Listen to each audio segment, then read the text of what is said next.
Hi there, and welcome to Coffee Time. In this episode, I had Dan Chmielinski, who is a session bass player. He's been playing with Chris Botti and many others for years. And Ryan Hawkins, who's one of the leading resident synth experts in LA, has a synth collection of over 200 synthesizers, including the beautiful CS80 and ARP 2600 that we've recorded for Soundpaint.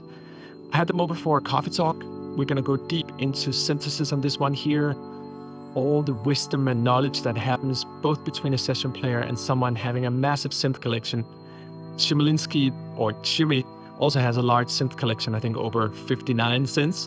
So it's like, how much synth brain can you possibly have in one room? And really just go deep on that.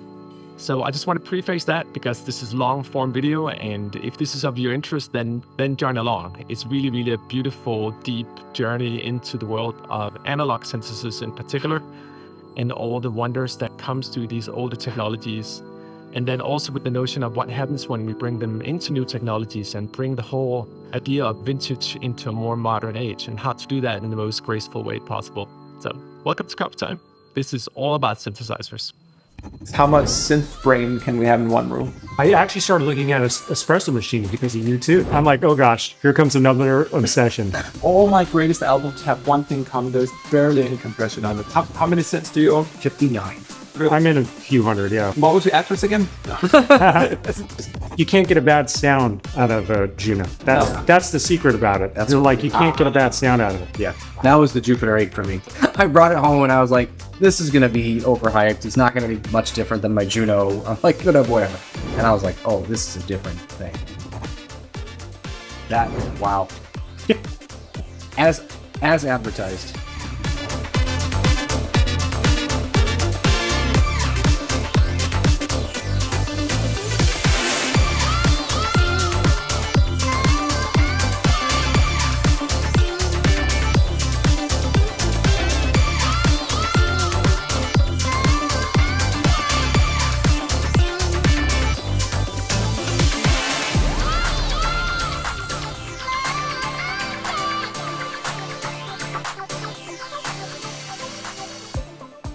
I'm so glad to have both of you guys here. I mean, how much synth brain can we have in one room? Oh, man. Infinite amount. Infinite. We can keep going. Right. Yeah. Well, let's get caffeinated on top of that. Yes. So we can do it in two ways. I can make your cup right now. We can get going. Yeah. We can do coffee tasting if you guys want. We can try different kind of things. Like, what do you guys feel like? If that's all right, I have coffee. Yeah, I'm a cup right now. Great. We skip the tasting and go straight to the meat and potatoes. I know you dialed this in. I trust whatever. Have you ever had a cup of this coffee? No, I have not. Oh. See, this is... Well, in a way you have, because we've gone to the coffee place where the beans are from. True. And if you... I've had a Troels coffee in first place. Oh, okay. I've had Troels. But the hand-loving touch, I have not had that yet. You know, since last time I was here and I had his first cup, yeah. Every time I make coffee in the morning now, I'm like thinking about every single thing that I do. I'm like pouring a little bit, like, how hot is this water? Letting it bloom a little bit more, yeah. And, just thinking about it more because it's your fault.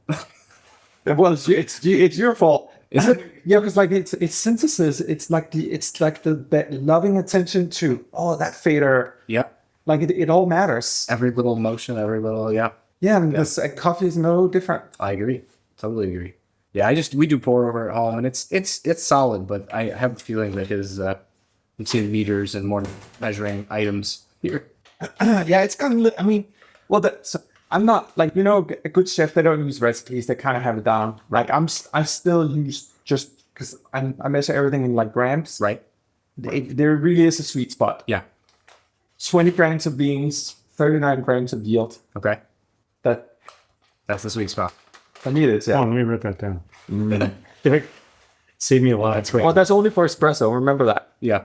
Yes. It's like that's for the using compressors and all that stuff. Yeah. Right.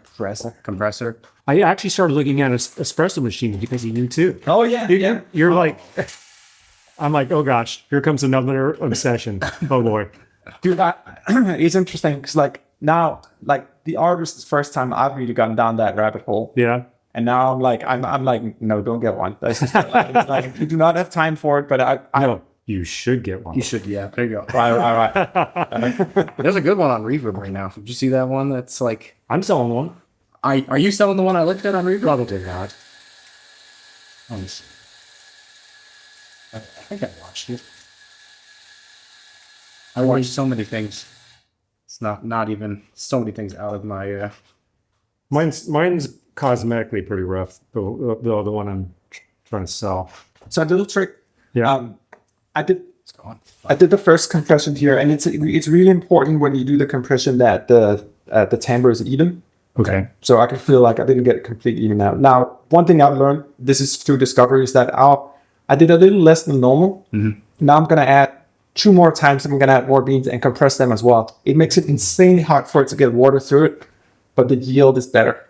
Right.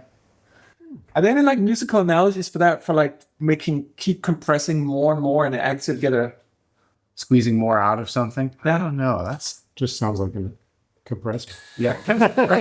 Literally, yeah. But compressors are bad for music.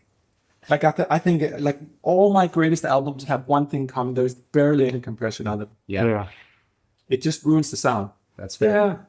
You know, it's a tool that Yeah. I think there are certain places where it's really useful, but it seems like everyone just overdoes Overuses it, There's yeah. like you look at the transients of music now, and it's just like a brick wall. Where Right. There are no transients. Yeah, the limiter on the master bus just jacked to is the death of dynamics, you know? Yeah.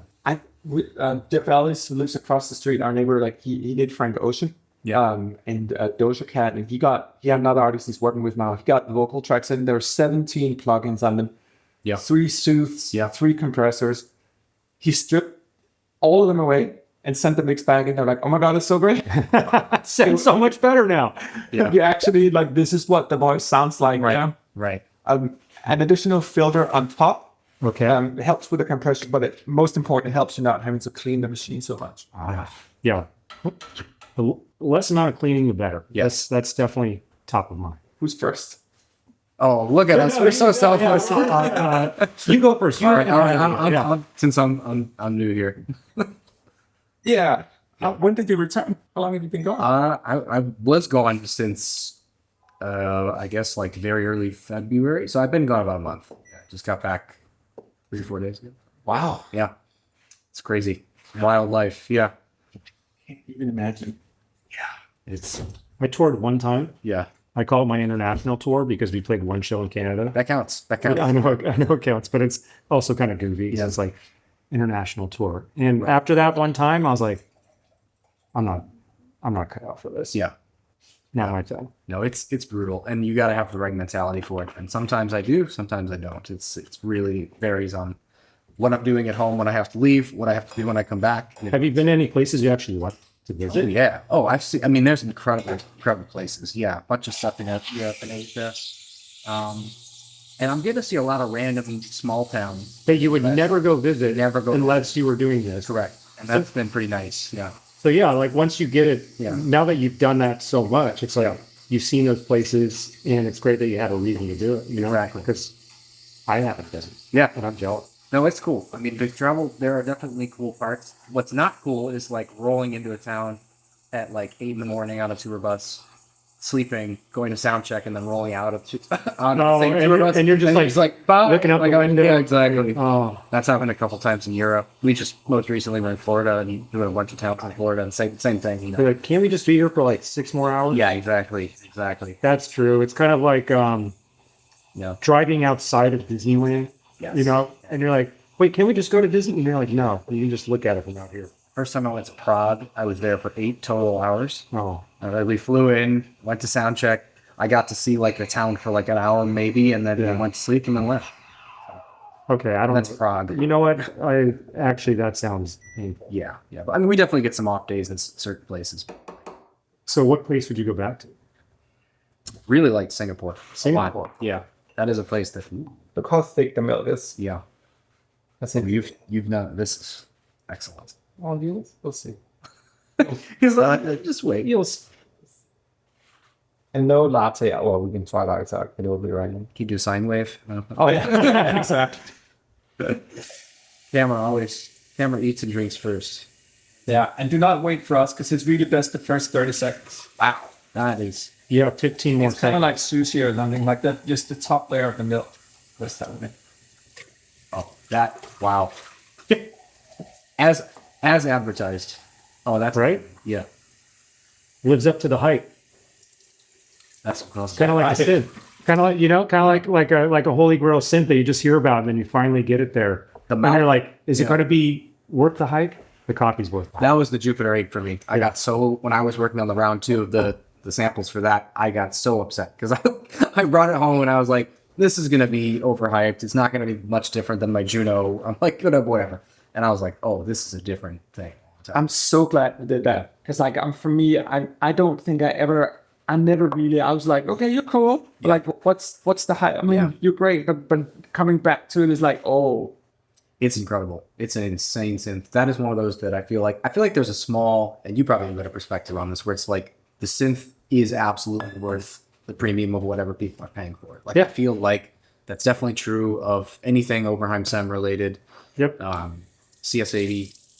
I would say the Jupiter 8 for sure. The thing about the Jupiter 8, I think that is often overlooked, is that it's like such a workhorse. Mm-hmm. Like there's so many studio and session musicians that I know that the Jupiter 8 is like one of their main tools, because no matter what feedback they're getting, like, do this sound, can you do that sound? Yeah. They know exactly how to dial it in. Yeah. And you know exactly what the panel is going to do. Yeah. It's very ergonomic, and it just always gets the job done. Yeah. That's kind of why. And it fits. It was fitting into every mix, everything I was messing with. I was like, oh my god, you don't have to EQ it. Like it's just so dialed in from the get. Yeah. Like sometimes the Oberheims and a few other brands, I feel like in those scenarios where you have to be quick and just, get something together like immediately, sometimes they're a little bit harder to get exactly what you want out of it, But the Jupiter 8, it's a workhorse. Yeah, definitely. I think the Junos are one of the most underrated ones. Like you can still get a 106 for a decent price. That's pretty. That's I think it's one of the best offers. Yeah, it really is. Same with just the straight Juno 6. Yeah, because I don't know about you, but I've never used my patch memory on the 60. Almost never. Because I have the same one on 106. Yeah, it's such a simple synth that it almost takes as long to get the sound that you want as it is to press the buttons. It's true though. Very true. Yeah, that thing I just recently cleaned my whole studio and I plugged everything in to just take notes on what was working and what wasn't. Yeah. And I spent the most time with doing 106. Yeah. Don't send me the list. I know. I won't send you the list. I'm just kidding. When it hits a certain, I'll show you. I've got a watch list. But you know what's interesting? All the stuff on my watch list is modern. Interesting. So like my Polybrute has a sticky key. Like my mod wheels are getting sticky on some of my DSI stuff. You're on your own. I know. This is the only one. I don't know if you remember, but that Poly 6 had a weird thing where when you play a wide interval, the pitch would warble. Oh, is it still? It has returned. It has returned. Yeah. Oh. But it did go away and now it's back. Yes. Yeah. Okay.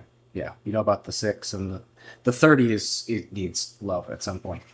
Is it 30? Over 50% of I was like, which ones are scratchy? And also it's that thing where like you'll dial it in and then you'll be playing and it'll get scratchy as you're playing. Mm-hmm. Mm-hmm. So on that one it's the switches. yes, The switches are just like my switches are actually I think okay. It's actually it's actual pots. Yeah. So what's your desert island synthesizer? I mean I kind of have 3. There's 3 that are 2600. I put the 2600 as covering my mono bases. Yeah, you have to allow for a poly and a mono. You can't. I mean, You got to be 2. I love the CS80, and we talked about that one extensively. I think kind of a wild card is the chroma. Yeah, I really like the chroma, he had that now. It was beautiful. Awesome. And actually, there's some overlap between the chroma and the CS80. So, there's a third that would kick one of those 2 out. Right. Yeah, I mean they're all good. Yeah. P5, G3, but Yeah. I don't know. Sometimes I look at my synth setup as just like one giant organism. Yeah. It's not about like just one synth. It's Right. the way that they're connected and intertwined, and the way I sequence them all together at the same time. Kind of. Yeah. It's Thank like you. what's your desert island organ in your body? Yeah. It's like you need all Yeah, need all of them to get to your thing. they all play an important part. Okay, I have 30 seconds. Yeah. So. Go for it. Enjoy. Okay, so you said a money and And a poly. You need a mono and a poly. Yeah. But why is that? I feel like you need, because chords are so beautiful. If you, I mean, the real answer, like for example, I think my Desert Island mono thing that I just like love is the two voice, which I don't even own. But every time I thought you said the D. no, it's two voice for sure. I think that would, but 2 voices, is that a mono? It's Kind of. But Yeah, you could do duophonic on that though. yeah. That thing, every time Are you cheating? every time I've played one of those, I've been like, this is I exactly. have to say that's I have that one. It's on my And I don't even own it, but like every time I come into contact with them, I'm like, yes, this is exactly We should sample the TVS, What's that? two voice. the two voice, Oh. the TVS. Oh, you got it. Yeah. Oh man. Yeah, that thing. How would you describe the character of that? Smooth. Smooth, really, Okay. really even. Can be growly if you want it to be, but And the D is not smooth. It can definitely be more aggressive, I think. Like with the overdrive, like the overdrive you can get out of the D sometimes is not something that I would say. Like I always picture the SEM as like the prettiest sounding vintage analog. God. It's just like a beautiful sound. You're like, wow, it's such a nice sounding analog voice, you know? And that thing over there. Nope. What were you going to say? No. It's the most angry synth I've ever heard. Oh yeah, it can definitely be angry. yeah. So I'm gonna ask you something about because I'm really it's a pop mook thing, but like the very notion of that I'm playing with electricity, like a little kid, a little Tesla kid running around. Yeah. I feel this one here that I can do delicate overdrive and I can push that into distortion. Yep. I'm doing all sorts of things that I cannot do in digital. Like For sure. I cannot do that in digital. Not that fine level where you find that. Like I've never worked in digital for me. Yeah, like I think there's a lot of synths where they try to make VSTs out of them, and I think this is probably a very difficult one to make a VST out of. No. Because you can't really compensate for like what electricity is going to do at that level. You know, I don't know. No, I will say Korg did a pretty good job on theirs, but that's shameless plug.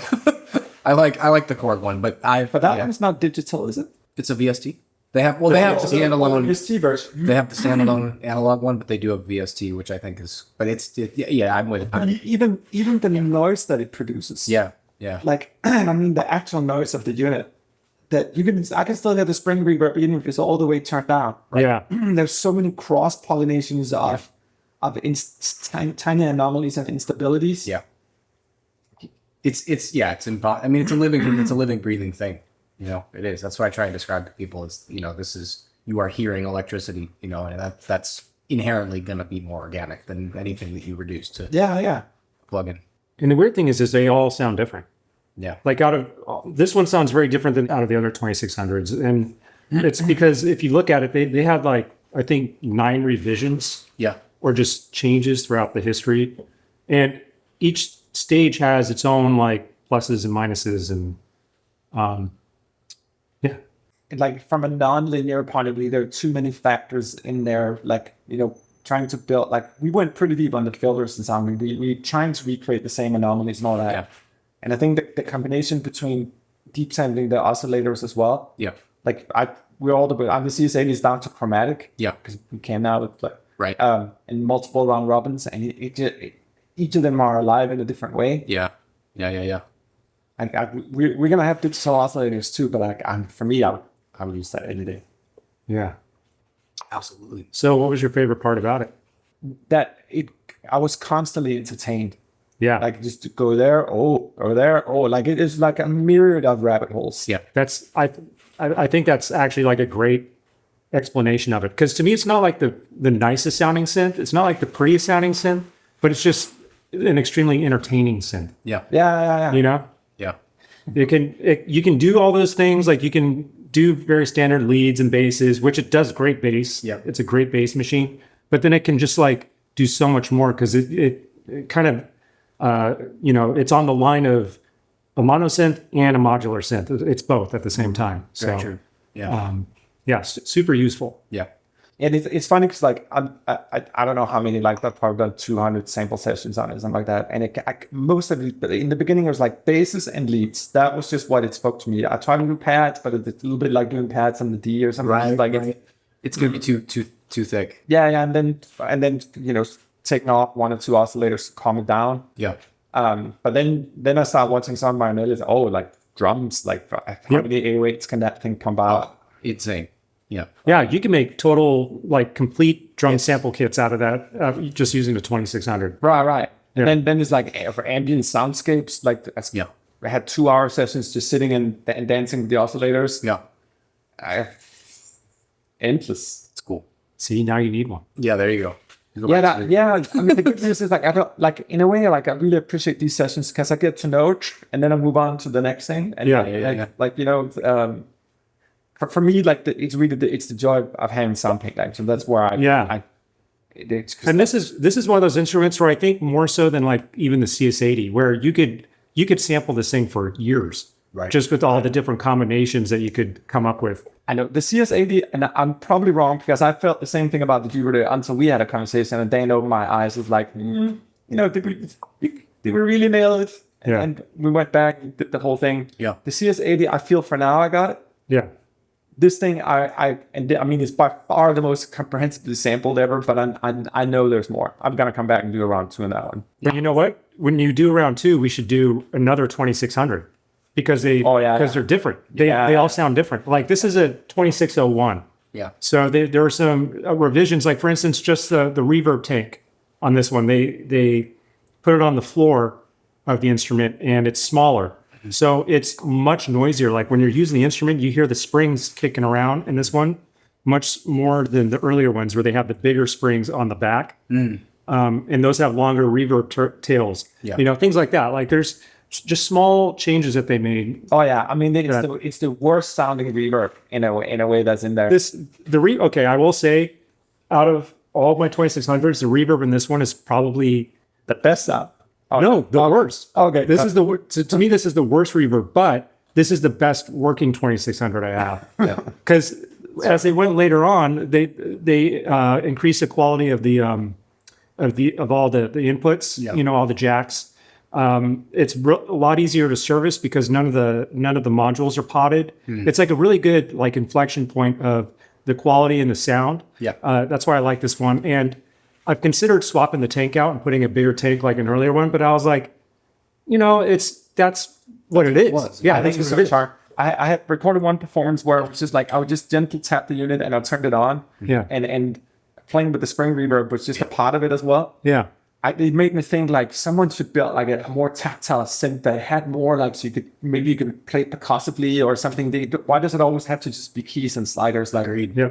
There are certain synths that do that. I think, like, Soma is doing a lot of stuff like that. Yeah. Like, I think that the actually engaging with the synth physically is a relatively untapped. Yeah. Okay. One thing that I've always said is, like, so there's so many modern manufacturers that are recreating subtractive analog synths. Yeah. But I think the control over the CD going into those synths is something that is a lot of times overlooked. Like you were saying, there's so many different ways that you can generate electricity to control the pitch of a VCO. And of course, Eurorack, there's a huge black hole there. But I just think for, like, actual, musicians where they're sitting down with the synth, there needs to be more importance on control interfaces for. Yeah. Agreed. I agree. So then I want to ask you something. It's like I've been in a weird tantrum lately where I keep thinking about, like, acoustic instruments as the future and the computer as the past, where I used as a 180 of how I used to think. Yeah. You play the double bass so beautifully.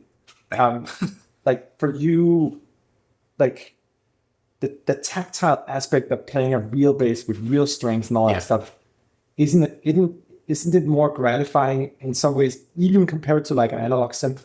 Sometimes, in some ways. There's a lot of things on the bass I wish I could do that I can do on an analog synth. Like, I wish I could, on the upright bass, like, hold a drone just with, like, a pizzicato sound, but have the drone almost like a freeze pedal type situation. I would love that. And, like, being able to do that on a synth where the oscillators are kind of, bouncing off of each other and you've got the filter sounding really rich. Like, that's ultimately super, super gratifying to me on stage. It's a different thing. Like, on the bass, I love what I feel in my right hand. And, like, with synths, I love what I feel in my whole body, if that makes sense. Now, the cool thing about the upright is it's resting on your body. So like you take it for granted. Like if you were to play the bass with it away from you, it'd be a completely different experience because it's so much. I almost take that for granted, but like, you know, Like hugging it. yeah, exactly. Like with synths, I mean, playing synths live has been a later thing in my journey of bass stuff.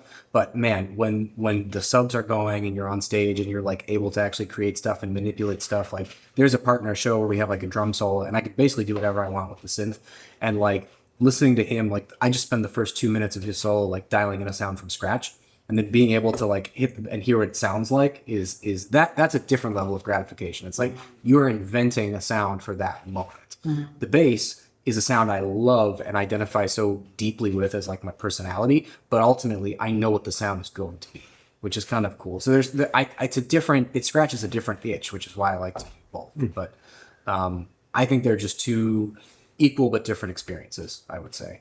But, Okay. yeah. Equal. Yeah. I mean, there's certainly, you know, like I would say that like a synth with like a really clacky, terrible keyboard, when you push, it's not going to feel, my right hand is not going to feel anything, but like the sound that comes out of it, yeah, that's great. But you know, the snap of a string and just being able to kind of like that whole experience is unique. But at the same time, like I've been playing the bass for, you know, the majority of my life. And so I know what that's going to be. And there's still a world of mystery with synths that I don't have that yet. So there's an excitement factor that currently exists in that realm. But, you know, So you would need a double bass interface. if I could and there are people that do make like tracking stuff like that's a dream of mine. Like if I had like an electric bass or an upright bass that was able to actually track with a synth, that'd be sick. I'd love that. I have one of those rolling basses. Yeah, that's I mean, they track well? I don't know. I don't have the brain. I only have the bass. Yeah, I'm aware of there's a couple people out there that have been making them, but they seem to have these like technical gremlins to them. No one's done it. Yeah, because it's hard. And the string is vibrating at such a low frequency. I think the only instrument that really did it well was what's the Alan Holdsworth one that I used? Yeah, synth-heads. Synth-heads. Yeah. That one, like, I think did a pretty good job. Yeah. But that one doesn't have a sound engine. It's just MIDI out. Right. And it's also higher strings too. Yeah. Like the battle is you're fighting the latency between it perceiving a really, really low pitch and being able to translate that. With the bass. Yes. I see, yeah. So like the guitar is a little bit different. But yeah, I'd say it's different. But right now at least and you know, I go in ebbs and flows. Like there are some times when, and it really depends on the instruments specifically too. Like there are some synths that I just think are awful to play, and like I've been given for live things on a back line, and I'm like, this is the worst. Like, let's hear them. I don't want to say. What's the best? What's the naughty ones? I won't do it. Oh. Well, you know, I mean, it could be a really good synth that's in really bad shape. Like I've gotten some really busted Voyagers over the you know, progression that our just backline has not loved. That they've just been ridden hard. Yeah, like we were in. A big part of why I love that is being able to switch, you know, glide and release like very quickly and kind of go from a punchier sound to, and those buttons were just completely inoperable on this one. And so I was like, oh, that's a shame. And sometimes the key beds are not, you know, the bushings are rough. You know, and then I think, yeah, there's been some stuff that I got a really rough, and I don't own one of these, so I'm not going to say, but I got a bass station in New York that was in Novation? Yeah, a bass station 2 that was in rough shape. And it was like, I didn't like the key bed. I couldn't get the sounds that I wanted quickly because I didn't know it well enough. And I just was those were pretty cheap though. Yeah. But people use and love them. So I'm willing to give it a second shot. But my first experience with it was like, oh God, this is just nuts. Yeah. It's like a couple $100 you can play around with. It's all analog, you know, so I can't hate on it. But like that was a terrible experience. I've also gotten basses that are just like horrible experiences where it's like these $1,000 like student model, horribly kept. So it really depends. Like I think, you know, my own personal instrument is probably my favorite bass that I have. And you're not bringing that out. Okay, hold on. No. You're inspiring me. Like, yeah. The two instruments that for me are like, and they can sound good in the right hands, but I generally just don't like the sound of them. Yeah. Is electric violin and electric cello. Oh yeah, I've not really. We'll just let's just strip the resonating body and see what happens. Yeah. It's a bad idea. It's a bad idea. Why don't we figure out how like make the body electric? It's taking the worst parts of each of those sounds and amplifying them. Yeah, they should do the opposite. Yes. Yeah. Yeah. Yeah. Yes. Yeah.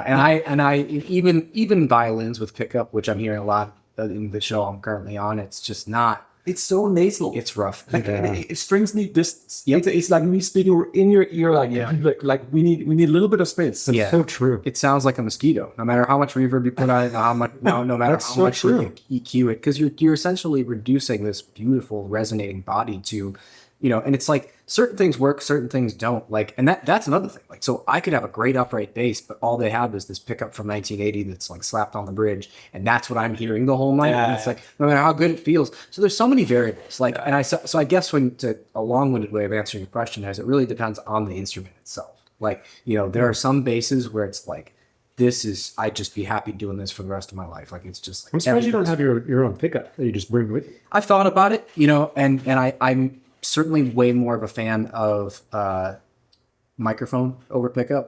They don't want to, most live productions will not want to use the microphone in the onstage monitoring stuff because of feedback. They'll want to use the pickup. Yeah. And we do travel with the pickup. It's the one that most people use but even that is, it's hard to find a good sounding upright pickup that's just going to be dialing and go.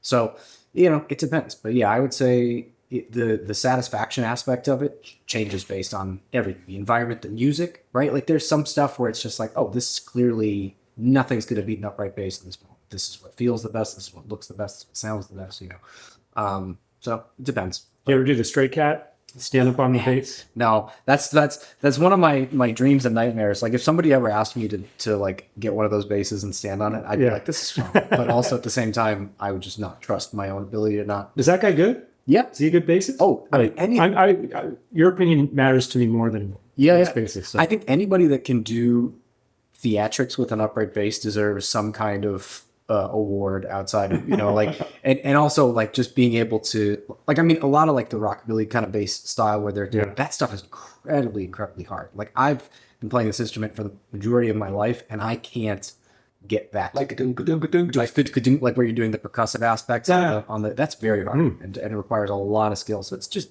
different, different. And it's interesting because I feel like if you would ask those guys if it's more gratifying to do that or play like straight ahead music, they'd probably say that. So it's like everybody has this different relationship. Almost like playing drums and bass at the same time. So it's like the instrument itself is one thing, but your relationship with it and the context in which you have that relationship is going to give you a completely different answer. Isn't that crazy? Because you're like saying, I know exactly what it's going to sound like. And it's such a simple thing. It's just a piece of wood with some strings, tensioned over it. And the way you played it and the way the Stray Cats guy plays it, completely different. Exactly. Same instrument, exactly. Yeah. And that's how I feel about the synths too. Like it's just different relationships. Oh, but I forgot what kind of post I have.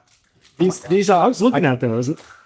Look at these. They'll break the almond bar. Do you guys? Oh, okay. You want more? This would be my fourth coffee of the day. Wait, is there a taste? Is there a taste test? Is there like you said that there's like a taste test thing going on? I mean, I can. We can try to do a couple of different ones. It's your. I mean, I don't want to make you work too hard. All right, I'm enjoying the conversation. I'd also move to Topo Chico. Oh, you want one? Yeah, I'll do that. You okay with lukewarm? That's all I got. That's okay. Yeah. I prefer lukewarm water, but I need to not think about myself. You actually prefer it? So is my grandpa. Do you want one? Yeah, sure. I don't know why it goes. It's easy on the body actually. Mm-hmm. Again, context. There's sometimes. Cheers. There are some times when I'm like, "This is exactly right," and sometimes where like water, it needs to be like cold as ice practically for me to feel. Oh, I get it. Yeah, I get it. Context. In a word, so like probably should be cold, but they're so harsh already. Mm-hmm. Like when they're even cold, it's like almost too much. That's true. So I'm interested in your opinions because I feel like you, out of anybody that I know personally, you have probably taken the longest driver's seat position in the music tech sphere. You've seen so much change, so much innovation. You've participated in that innovation, and I guess my question to you would be: now that we're in 2025 and we're going back and we're trying to create these synths, in Soundpaint and a different world, what has lost its sheen for you, and what do you feel like is still untapped in the music tech sphere? bringing old instruments like this into the modern day, what do you feel like is still exciting you and scratching your itch as you continue? It's a great question, man. I find that there's two things I have. Like the one thing is like pursuing beauty, really learning to see the beauty in things. Mm-hmm. And I think that requires one to be humbled as well. The more humble, like the ARC 2600, I'm growing up to knowing that the synth is more capable than me. And really just trying to have a dialogue with it and show it from its most beautiful sides. But in order to do that, I need to be humbled. Like I have not figured you out. Right. You are infinitely capable. So in the 3 weeks I've had to record you, like how can I appreciate you? So I think for me, I personally, and it's not to hype my own shit, this is how I truly feel. I don't care about soft synths at all anymore. I just don't think they're that interesting. Yeah. I feel they're why emulate when you can have the real deal. Yeah. And the real deal for me is to really, really sample it deeply. Yeah. And then build the corresponding filters. Now, this is the technical consideration aspect and a lot of bass stuff as well. Well, then you can do everything. It's like, no, we can only do this. So the stringency of learning to like, what do I really need? Like, we can't recreate the CS80 and as you mentioned, the ARC 2600.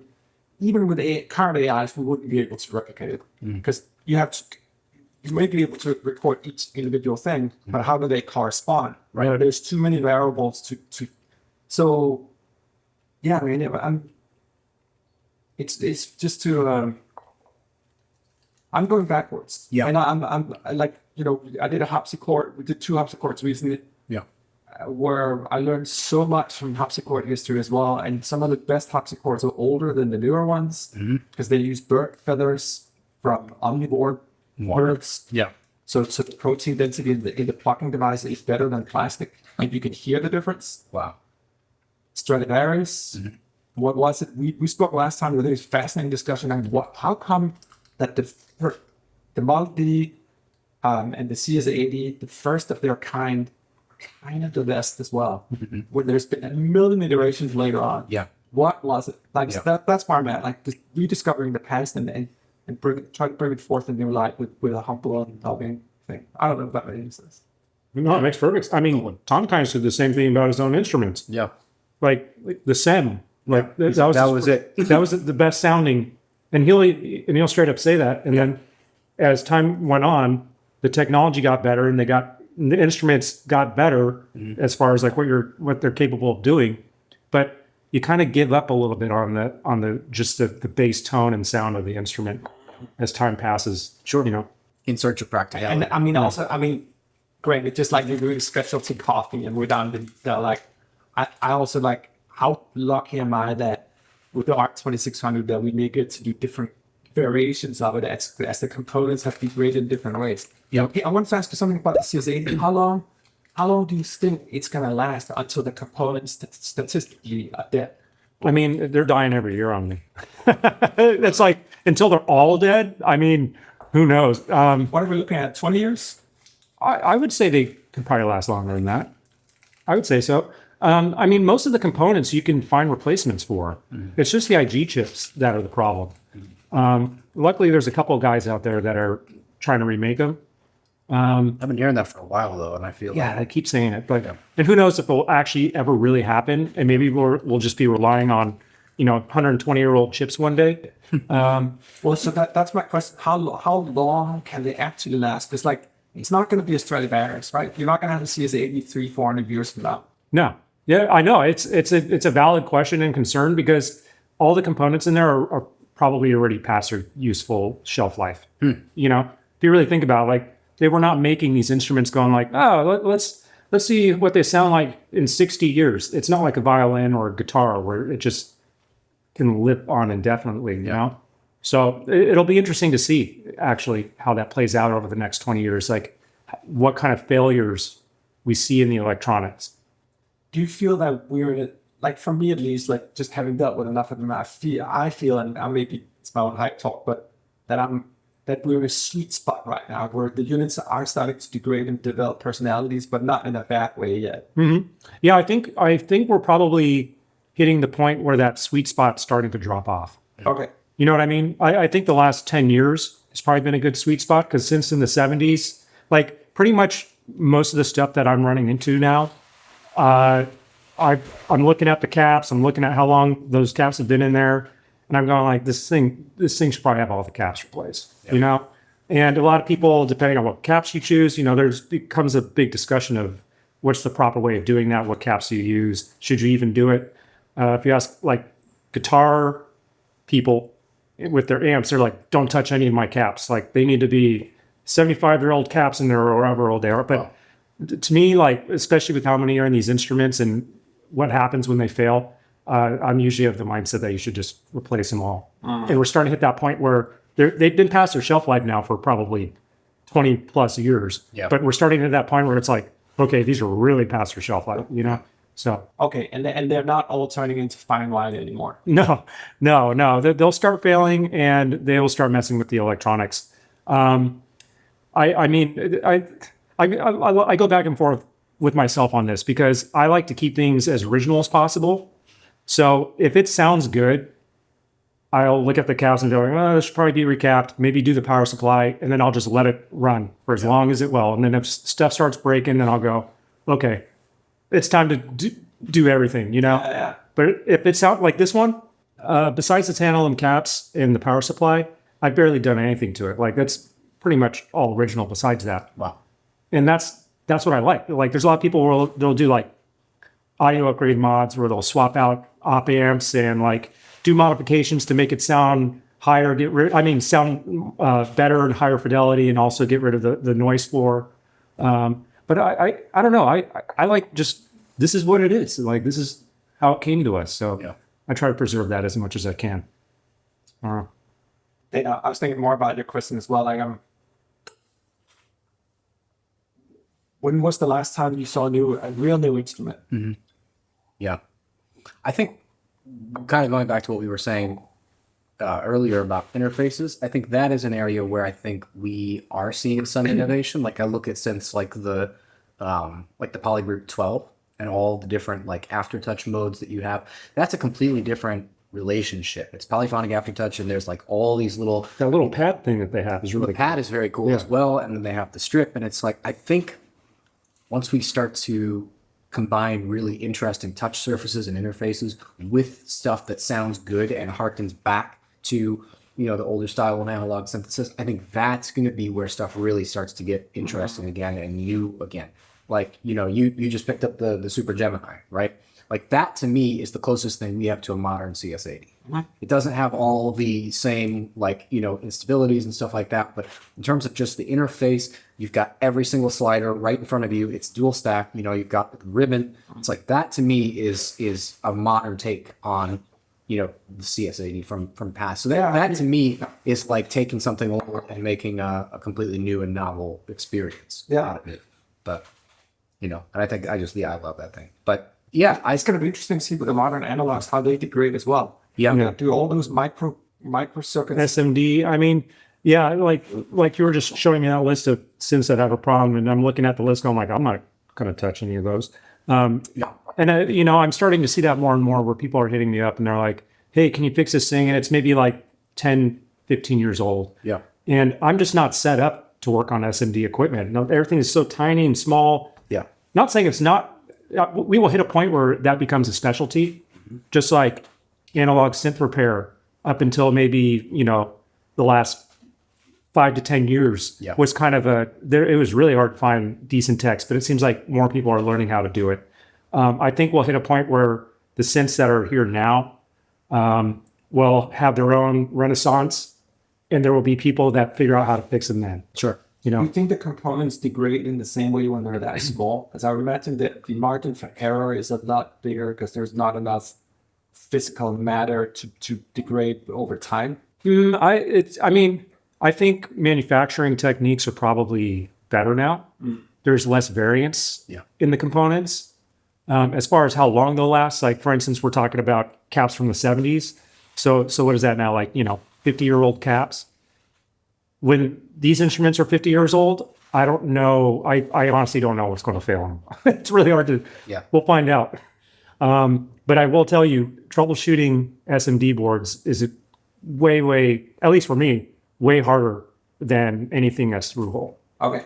The Moog 1, like that's my scariest. Like out of all the stuff I own, that thing scares me the most because like the company itself is not the company currently that that made it. The people that worked on it are no longer there. It's essentially like discontinued. It's so complex. I mean, if you look at the pictures of like how this thing is stacked for a 16 voice, it's like it's everything shoved in there.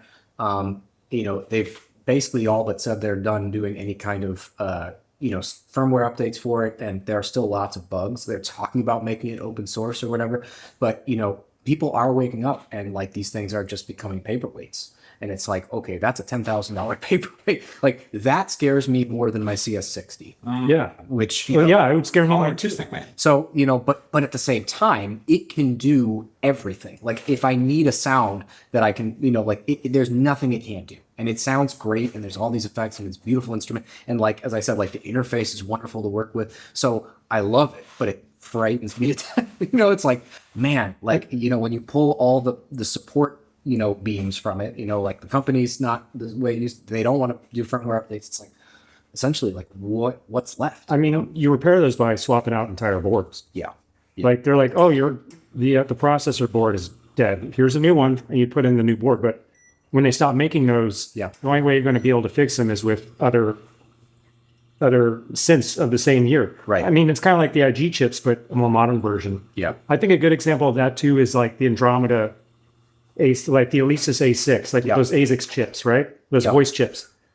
The only place you can get those chips, and they fail all the time, is from another A6. Yeah. And I just failed. Like I have to remake my own cup of coffee. You see how it doesn't have the cream on the top, the crema stuff? Oh, yeah. It's still pretty good though. I mean, if you don't want No. Well, feel free to take, like, the problem is, like, I put in this thing and then it was sitting there and a little bit of water ran in. Yeah. So the cup got diluted. Yeah. And when I ran it through right now, it just ran it through piss without a filter. Like, it was like, so. didn't pass quality control. Didn't pass quality. Well, I'm sure it's, I mean, it may even be I can't taste the difference in a blind. No, I could, because there's no crema here. Yeah. Like that nice cream surface you get out of compression is gone. Yeah. So, yeah, that's what a coffee mistake looks like. Yeah. Interesting. Very interesting. Is it? Yeah. I mean, like I said, ever since you made me that other cup of coffee, I've been on a journey. I'm like watching the water pour in. I'm like watching the coffee bloom. I've never done that in my life. I've never like thought about it that hard. That's so interesting. It's like, I mean, your mind is so wired that way.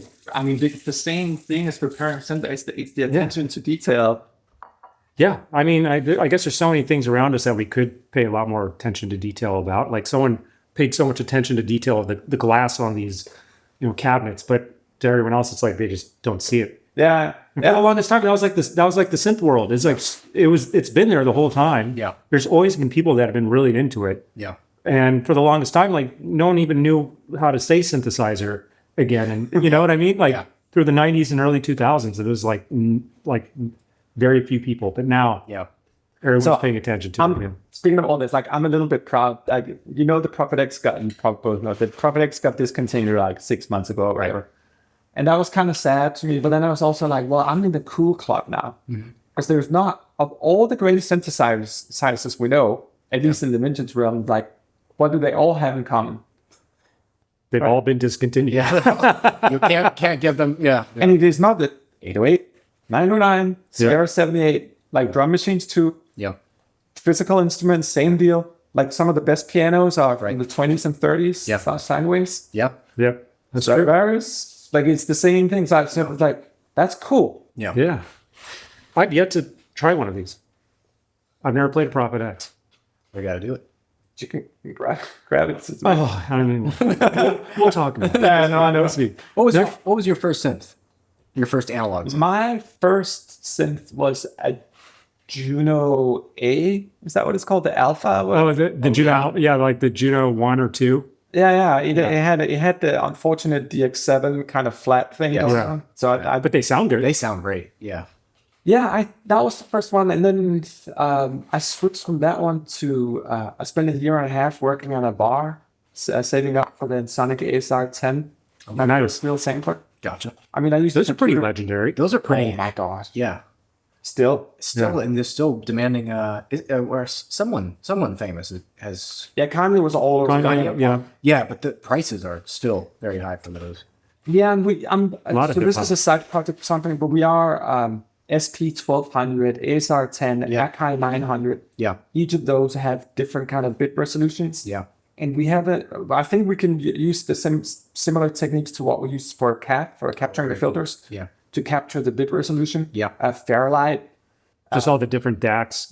Yeah. Yeah, exactly. Because I've heard a couple that are really, really good now. Like, it's like, okay, we can probably do that. How cool. Very cool. Like the Luma 1, like, the Lindrum recreation, the Luma 1. Yep. Like, they're using the original DACs that they use in the Luma 1. Yeah. And that's like the heart of the sound of that drum machine. Yeah. That's why they were able to get it so close. I agree. Just like the filter, you're so right, man. Like the DAX for drum machines equals the filters for synthesizer. Yeah. That's what we're pouring the sound through. Right. Yeah. Yeah, it's wild, man. But I'm curious, like, for me, I think later in life, like once I've gotten all this digital stuff out of my system, and probably ventured into aspects of AI as well, I would love to build physical instrument. Like let's try to build an electric violin, but with a body. Yeah. Like, let's take one of the great instruments and see if we can, like, because the guitar, like, okay, it's kind of weird that the guitar works so well because the body doesn't matter in guitar at all. Yeah. It's all the pickups. Right. It's the bow. I think it's the bow. That's a huge part of it. It's like inherently rosin against a resonating string is going to sound harsh through a pickup. Like, how do you make that sound anything close to how the violin actually sounds? Could it be in the future that we have physical instruments, but we have enough AI means, digital means to process the sound in real time? Oh, I'm sure. Yeah, that's coming. That has to come. I mean, it already exists for vocals. I think it'll definitely, like if you have a plugin that's like real time, make my electric violin sound like a real, it could happen. But then it's like, what are you listening to, And then it becomes more about like the sound of the instrument versus the player, how their relationship is to it, or is it just about the notes and what they can technically put out? I would love, and I hope I get to do this in my lifetime. Yeah. This is unrecorded. Like, I would love to make the sexiest looking instrument ever and make that built from that point of view, not any engineering or like, no, we start with pure beauty.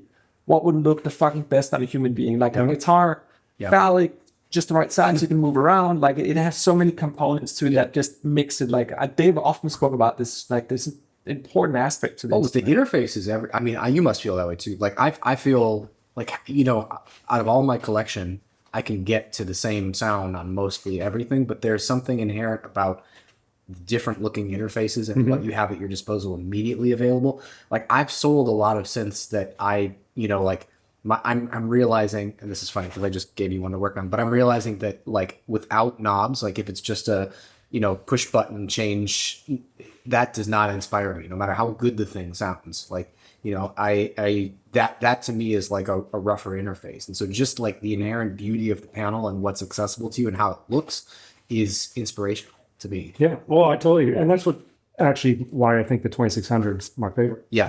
Favorite mono. But my rule is I don't want to have the manual to be able to walk up to the instrument and play it. Like, if I have to have like a manual sitting there to like look up what all the little menus mean and all the little hieroglyphics in the menus to like get it to do what I want to do, I'm like, it's taking too much time. I want to be able to walk up. I agree. I think, and it's if the work sub menu is introduced, you lose.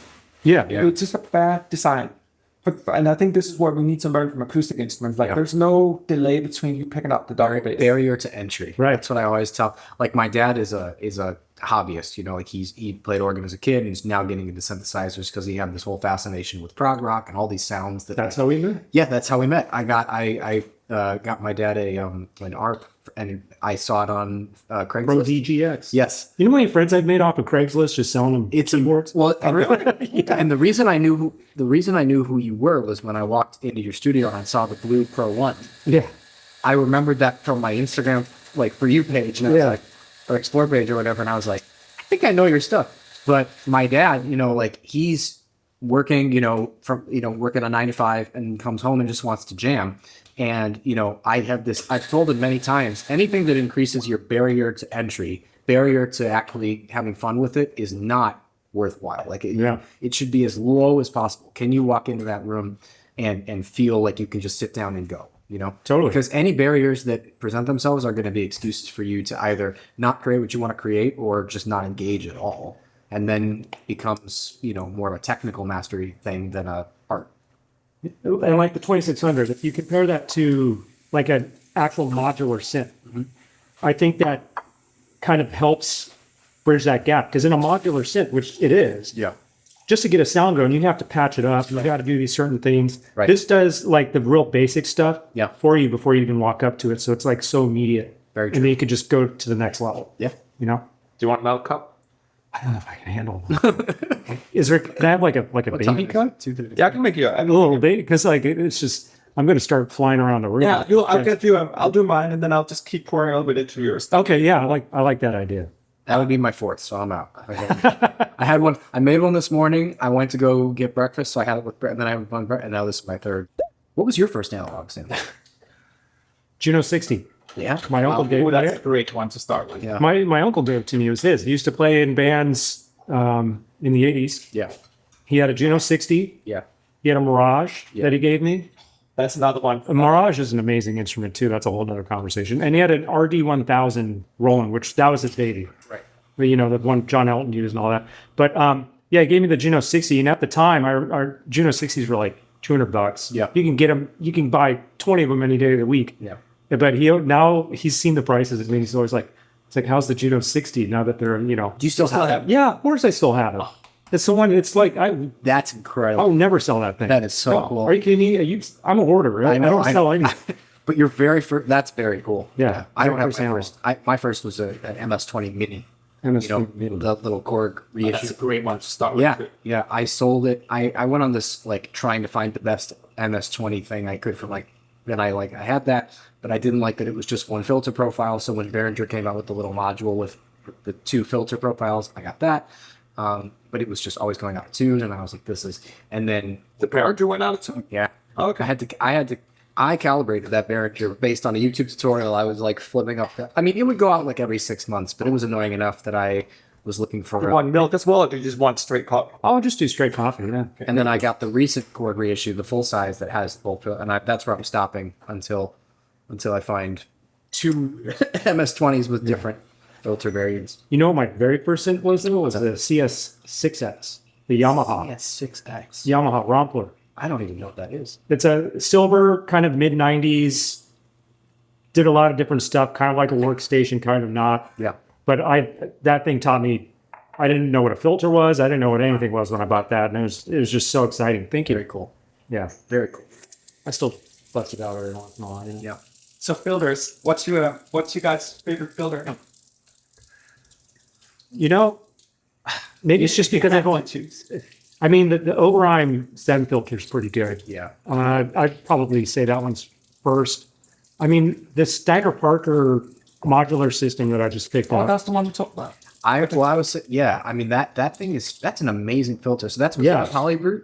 I recently just picked up a mini brute, which is such a hilarious pickup for me because it's just redundant. But I love the way that filter sounds. The filters are like they're It's beautiful. yeah, like because I've had the Arturia stuff and I've known that the filter's always been based off of the Steiner Parker filter. But just like having the original filter, and maybe it's just having like the vintage oscillators and things running through the filter, but it sounds so much better than I expected it to be. Yeah. And I didn't know. I thought they were digital filters. I didn't know they were. Okay. Yeah. That's I would love to mess with a Synthicon someday. Has one of those ever made their way into you? nope, but they're the circuitry is really similar to the synthesis stuff. Sure.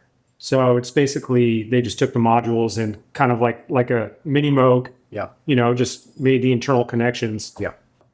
I'm still thinking about your question. And it's like now I'm like, well, like there's also like everything going on with technology right now Yeah. and how impactful it's going to be on all art disciplines. Yeah. And the potential for synergy or synesthesia in terms of having completely new art forms coming out of it. Yeah. Could it be possible that someone through sheer movement could Right. create music Yeah. or through thought? What would it be to have a synthesizer that was connected to your thoughts? Yeah. I mean, there's like, I think like it's going to be very interesting to see that, like I said, there's something there's something completely right about these, and Dave always said like the piano will never, the keyboard will never get, it's the perfect, the piano is perfect in it, and I'm and I think these things are perfect too. But what other modality could they live in? Yeah, I think if you start to get into the whole AI conversation, like there definitely already are things that exist where you can type in a prompt and be like, give me a 2600 kind of squelchy bass sound, and then it'll generate something close to that. And it's so devoid of what I think is the most fun, interesting, organic part of analog synths, which is just actually sitting there with the interface, making small adjustments until you get what you want. Oh yeah. That's the joy of it. And it's like, I feel like, maybe the end result, I feel like that's the true case with all this AI stuff, is the end result might, pass the smell test, but like the journey to get there is the joy and the artistry of it. And I feel like that's what's going to happen. I so agree with you. I think it's sad and insulting to see the current implementations of AI, particularly in music. Yeah. I think it was Yudio or Suno or whatever, but one of the CEOs said recently, I think we spoke about last time, but like, why would anyone want to make music? Like, that's so hard. Like, when you can just prompt it. Yeah. And you can do prompts now, probably do better music than most amateurs could do over in a couple of years. But it's soulless in its core. Yeah. It's breaking every form of copyright that exists. Yeah. And it's never taken off. No. Because people just don't care. Yeah. Even if you could fucking write a symphony, it wouldn't make a difference. Yeah. Because it's still soulless in its core. And to your point of view, it never went through the joy of exploration. Right. Yeah. It's just a party trick at best. Yeah. Yeah. I think there are definitely ways we can work with it, but its current just like fix all, one push button to final product. But that's true. I mean, it is like, okay, we might as well create a new machine that can just make food for us as well. And then at the end, it's going to be like the end of WALL-E or something, where it's like, like worse. It's a dystopia. And I don't think, a lot of what we talk about is like the tactile aspects. Mm-hmm. You asked about the software. For me, like, we'll probably build some hardware at some point. Like, I want to make it tactile. I want the UI out of the way so I can just be with it. Yeah. Yeah. Totally. Like the words come fluent out of my mouth. I would love that to be music. Maybe I need to start singing. Yeah. Yeah. That's what I feel about, and that's going back to our previous instruments where I feel like I can treat it as like an extension of my voice, because I hate my singing voice. I don't like how it sounds. But if I can like sing through an instrument, that to me is what really inspires me and makes my soul feel. I so agree. And I think you can do that with any instrument, whether it's a synth, an upright bass, electric bass. As long as I feel like I'm singing and I'm able to contribute my voice to anything that's happening, that scratches the itch. So what's synth supposed to be, guys? What's the most lyrical synth? Is the answer the same? That's what I just played all of mine. Like, I literally went through and spent, because I was trying to see what needed servicing, and and I have to say the answer that I got was actually surprising. I have this synth called a Vermona, and they're a German manufacturer, blue one. Yeah. That the Vermona 14 is like the most beautiful to look at. But in terms of the interface and the way everything works, and the oscillators hit the filter, and it's got this really interesting like stoplight looking thing where it's like red, yellow, green for like the amount of signal that's flowing into the filter. It's like low, good, high, or whatever. And I just like how that. So when it's really low riding, it's like you get this kind of like gentle sing song kind of quality to it. In the middle, sort of pretty standard, and then you can overdrive it. But I really, really resonated with that. It's a nice, great feeling keypad, a lot of keys. The aftertouch assigning and the mod wheel assigning is like, you can just play really, really beautiful sounds on that synth. And it's one that like I bought solely as like, oh, this just looks cool, I want to get into this. And the envelopes are interesting too. I think they're, what's more standard, logarithmic or exponential? For what part? Envelopes, just like filter. I'm not sure. I'm sure it depends on whichever. This one, I just know this one is unusual. It's not. I think it's definitely not linear. It's either. Linear, and because this is a mistake we made in Soundpaint. Linear is the most unmusical slope in the world, and it's the most. Yeah, and it's the most. It's just math. Yeah, and it feels like math to like. Yeah. Well, this one has, I think, just the attack stage or something. It's a unique envelope, but it really is something where it's like it pushes your brain to think more musically. And so that thing just It's totally a big deal when it makes sense in terms of calibrating. I mean, if you look at like Dave's stuff, like each button is calibrated differently. Yeah. More exponentials, but like cutoff, for example, is very delicate. It's not linear at all. Yeah. I love you want fine control in the depths of it. Yeah. So I love that thing. I'm always a big fan of the Moog Grandmother. I think that's the most beautiful sounding modern mono synth analog synth. I think those are future classics. Yeah, 100%. That nothing makes sounds. I would, yeah, sure. I haven't spent a lot of time with both separately to say which one I like better or which one sounds better. Yeah. But I just think the form factor, I think it captures a lot of what people like about vintage equipment. With the interface. Spring sounds great. That's like my favorite sounding spring reverb. That thing up there. I know. Yeah, I want you to hear some of the other springs. Yeah, no, in the 2600s. And dude, we should sample it. We should sample them to do a collection of spring. Yeah, that'd be awesome. I mean, I can get the BX20 up here if you want to do some spring reverb samples. It's a thing. I get the funny thing is, like, I noticed because like there's one day where everything was like way dialed off on it, and I was doing like a 32 run rather than like short notes just to really capture it. But every time I walk on the floor here, you just see the signal on it. Like, I have to take my shoes off and just it's so sensitive. That's this one specifically. My other ones are not as sensitive with movement. And I think that's because they moved to putting it on the bottom of the synth and not on the side. I love it. It's such a simple thing. And it like has such a big change effect on the sound, you know? Yeah. But I love the chaotic aspect of it. Like, like that we walk around is in the sound. Like, that's fine. Like when we brought that to NAMM, because this one we brought to NAMM now 2 years in a row for the Art Foundation booth. And not this year, but last year, Anthony Marinelli was using it to do some demonstrations. And his demonstration to show everyone that it was a spring reverb was kicking it. Oh, okay. Yeah. He's just like, watch this. And he kicks the side of it. And I'm in the crowd going like this. And he's looking at me like, sorry, Ryan. But anyway. Okay. Yeah. I guess it looks good. No, I'm just gently tapping it. I mean, it's so sensitive. Like, yeah. And at some point it won't jam. Like, kicking is kind of pointless because like if you tap it, like it can't do more than that anyway. No, you don't have to. You can barely touch the thing and it's going crazy. Yeah. So sweet, man. What's the most lyrical synth for you? I'd probably say the CS line. Yeah. Yeah. I mean, we talked about that a lot, but to me, that's like the closest to like a classical instrument, which to me, classical instruments usually are, in terms of like an instrument, the most expressive instruments. Yeah.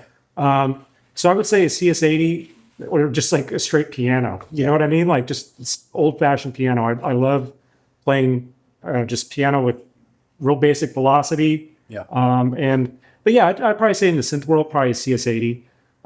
If I'm not physically playing it, if I'm sequencing it, and having a relationship with exterior control methods beyond just my hands, I would say probably the 2600. That's probably why they're both of my top three favorites. Yeah.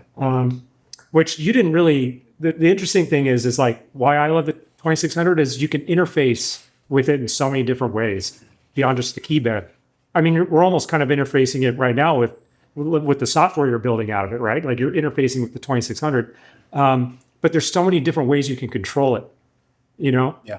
And That's why I know, like, even though this is by far the most comprehensive disassembling, I'll come back. There'll be a chapter 2 of this thing. Yeah. And how you were talking about, like, well, what if I can control the instruments with AI in my brain one day? Yeah. It's like you will still be able to do that with the 2600. Oh. You still be able to interface with it.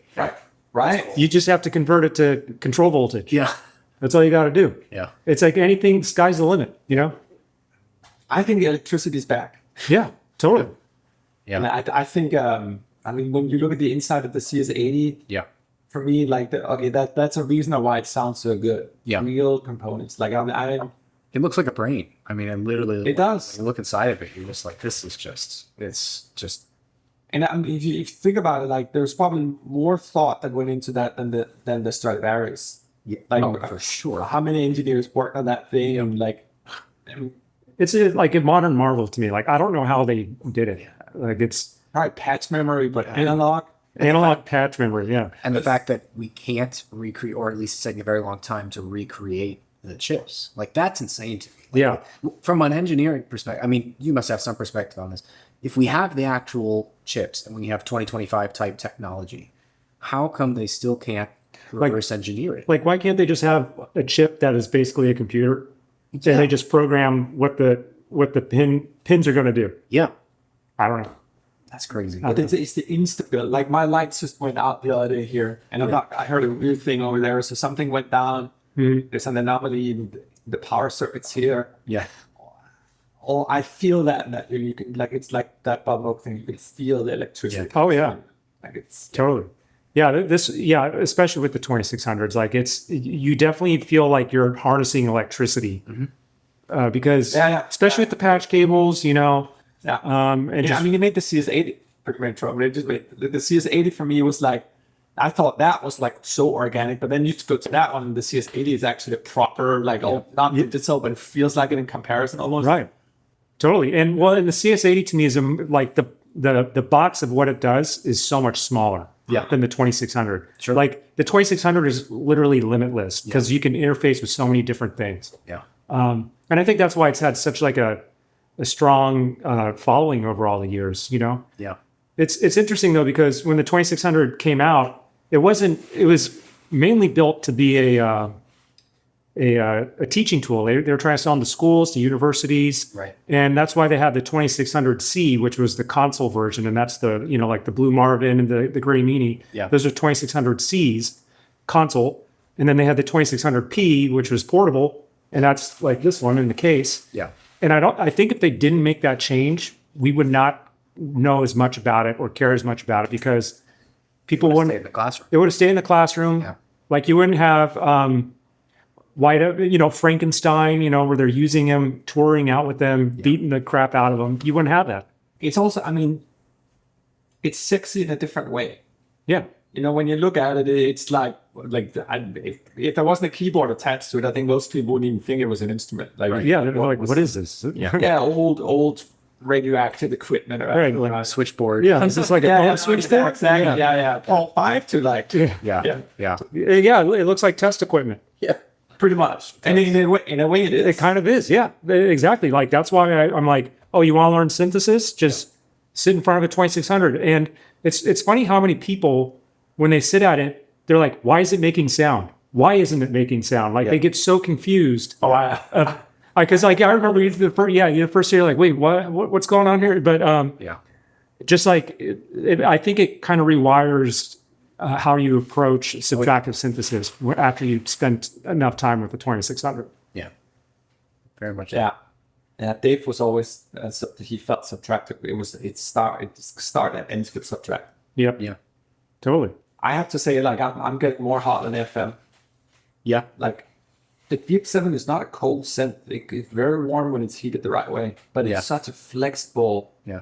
It's like the new Soundpaint 2 that has like ML built into it. Like, you can emulate other sounds. You can make virtually anything out of FM. It's a more flexible format. It just has that glassy kind of thing. You can work with anything. I feel like no matter and when people talk about synths being cold or warm or stuff, it always makes me laugh. Like, I'm like, I don't think there's any such thing as like a bad synth. You're only being a bad pro. Like, you need to learn the language of each individual synth. And, you know, like, I wish if I have unlimited time, I would like dedicate a month to one of my boards. Just have one board out and try and completely, you know. I mean, this is no like saying like, but like, this is one of the worst synths I've owned, and yet it has like. You know what's funny is when I played in the band, that was the only keyboard I'd bring with me.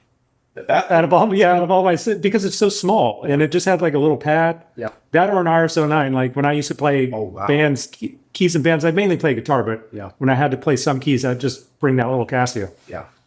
So it has a place. It has a purpose. Yeah, no, I mean, and to Dan's point, like, I mean, I spoke to a good friend of mine who's a film composer, said, like, would you ever dare to only use that? Yeah.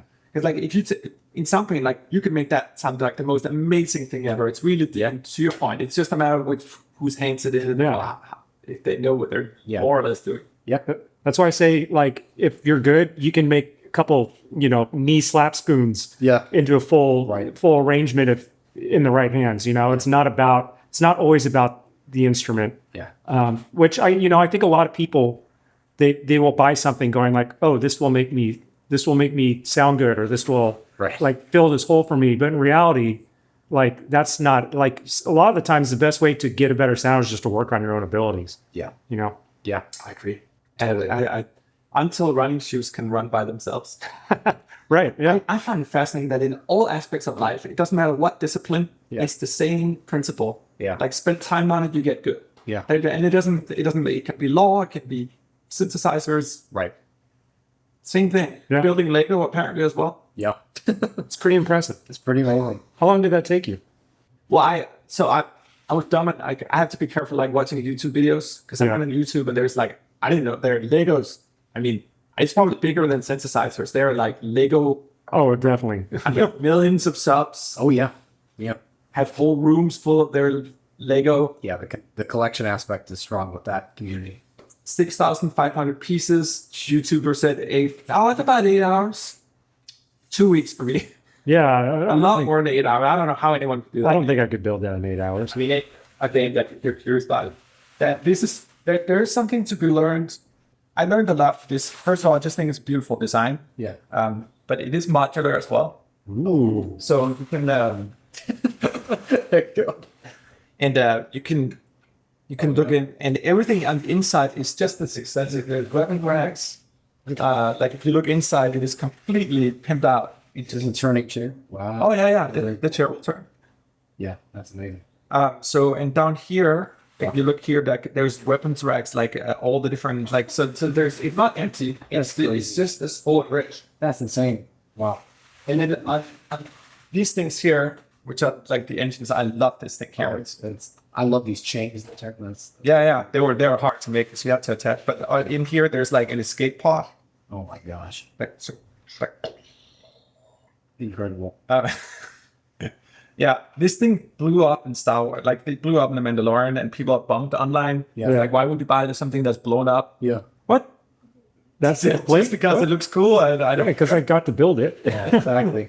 Who doesn't love Legos though? I mean, Yeah. No. It's. Well, I'm just getting into, but then, now I'm doing a puzzle over there. I haven't done a puzzle for maybe ever. Yeah. It's way harder than I thought. Yeah. Yeah.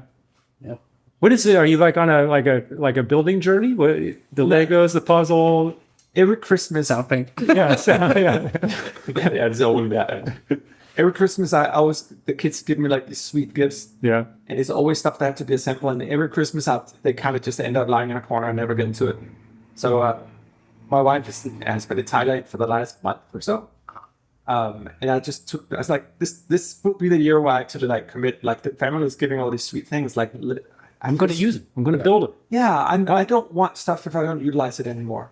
Yeah. I'd much rather not have anything. Yeah. Yeah. If I feel so bad when I just get shit and just ends up in the corner like it did. Yeah. Yeah.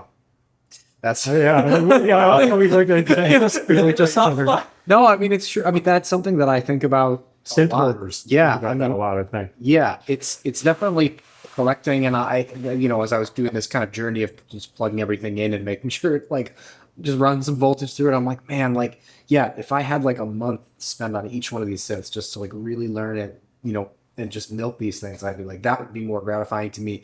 But at the same time, like there is something like in my old setup, I had everything, like when I initially did Soundpaint filming, like I had everything plugged in. Everything was to a patch bay. I had everything that had MIDI was plugged into one central place. And it's just like everything was instantly playable. That raise. Well, yeah, but also like, I had to basically rip up that whole setup when I had a flooding incident in our apartment, and I had to undo 3 months of work in about 30 minutes because I was like, I moved it all into my living room. Now that I'm in a new space, I'm like, do I want to spend all that time again setting this up, or is there something kind of magical about like having just focusing and taking one? It's kind of overwhelming too. Like I think if you have everything being usable at any time, like you sit in your room and you're like, well, I'm overwhelmed. Like where should I go first? Hybrid. Yeah. Hybrid setup. Yeah, that's most of them set up, but also have a designated spot where you could just focus on the one spot and make it so you can interchange what's there a lot easier.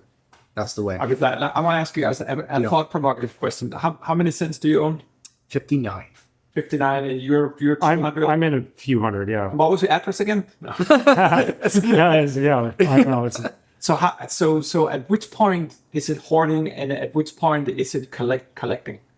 I'd say, well, I mean, for me, I think it's different for me than for most people, because like I restore them.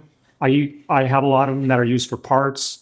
I save a lot of them that I know that most people should, like, I buy synths that most people have no business buying, because that's what I do, like, but I think most people that are synth hoarders, they're also collectors. I mean, there's like a gotta catch them all Pokemon element to it, I think. Because I'm thinking about selling mine. Which one? Well, I want to keep those two guys because they're just personal to me, like the Juno and the Jupiter. But all the other ones, I'm thinking about like, What else do you have? I don't know. It's just stored everywhere. Some of them are just out in the garage. That's sad as well. Like, what are the, like What do you? Wait, the XP is out there. I will buy that from you because I will. The JX8P? That is the one synth that has surprised me the most out of any synth. Those things were like $400-$300 on Craigslist all day, every day from like 2017 to 20. And I didn't even know the thing had an analog filter in it. I didn't know either. That's some trash, whatever. And then when we did the library, I mean, I had that thing for like 4 months. I was like, this is beautiful. Like that's a beautiful synth.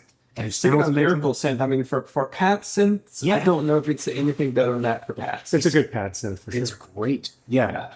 But I think the hoarding thing is if you're like, I think aspects of my collection are hoardy and aspects of my collection are collectory. Like there's stuff that I've been looking for and want to have, and I think is historically significant and also holds value and also is inspirational to play. That like lot of 5 Russian synths that all kind of work. That's hoardery. Yeah, that's you crossed the barrier. Yeah. When I saw those, I was like, oh, this is next level. Yeah, exactly. But at the same time, I would love to if I get one sound out of any one of those that I think is remotely cool, then it's worth it. But yeah, I feel so bad because like the DX7 is and I hate moving that thing around because it's actually really bulky and like surprisingly heavy. Yeah. And I know I've sampled it, so I don't ever want to turn it on again. Right. And I just treat it like dirt, and I feel bad. Like they need to be in better care. Yeah. Because I don't want to. I don't like looking at it. It's not. I don't find inspirational. I think it's inspirational sounding. yeah. But I don't like the way it looks. No. They can take it. I don't think there's been a more abused synth than the DX7. Like, But it really, I mean, it's in a way, it's a perfect design because and it's weird because it's so heavy, but it seems to be like I've had it stored in multiple ways. tank. Yeah. It really is. Yeah, I think it's a tank. Yeah. The MK1 at least. The MK2s are a little bit cheap. Right. Yeah. I think if you're approaching any synth purchase or gear acquisition with general good faith intentions to use it, and it inspires you, and it's it checks certain boxes for you, I think that still falls under the collectory thing. If you're just buying to say that you have X amount of synthesizers, and I do know some people that do that and just never play them and say, like, I have X amount of stuff, I have this, but like are never using it, just holding on to it, then I think it either best case scenario is just an investment project, or worst case scenario is hoarding. Right. I'll just show off. Yeah. Yeah, I'm like, I also think it's like a matter of like, I'm not done with them. Like the Jupiter, I'm glad of, like that. I think that was actually humbling for me. I really spent a lot of time in the first round, but I'm excited. I can't wait for that to be done, because that was it's I felt like I was building on what you had done, like your first initial set. It was so much like meat potato stuff. I'm like, yes, these are like quick go, like this is, and then it's like, but if you really try and exploit absolutely every advantage of that thing, I was trying to that was what I was trying to do with my expansion. No, I mean, this is the advanced edition in many ways, and you're right. It was presets and like the basics, and I just came off the Junos. I was probably in that mind as well. Yeah. But even like the Juno 106 that I did versus the Juno 6 library, like all this stuff just has different, it's like even that one, I mean, that's basically the same circuitry, right? A Juno 6. Is it 60? 60 and a 106. No, the circuitry is pretty different. Real filter is the same. The filter's actually a little, it's the same technically, but they don't use the same chips. I mean, the voice card of a 106, everything's miniaturized and put on these little voice card chips. Where the Juno 60, like there's you have the exact drop-in IC that you'd use in like a Jupiter 8. Well, we could try and capture the one who's, I don't know, I can't remember if we did sweeps or not. I did. The circuitry of the filters pretty much the We'll same. try, we'll put it through and then we'll see what. I did do the. Yeah, I did the. We'll see how different it is. Yeah, I did that. I mean, if you listen to a 106 and a 60 side by side, I know a lot of people say they sound the same, but I think there's a pretty big difference between them personally. Which one do you like the most? Oh, the 6 and 60 are way better. Okay.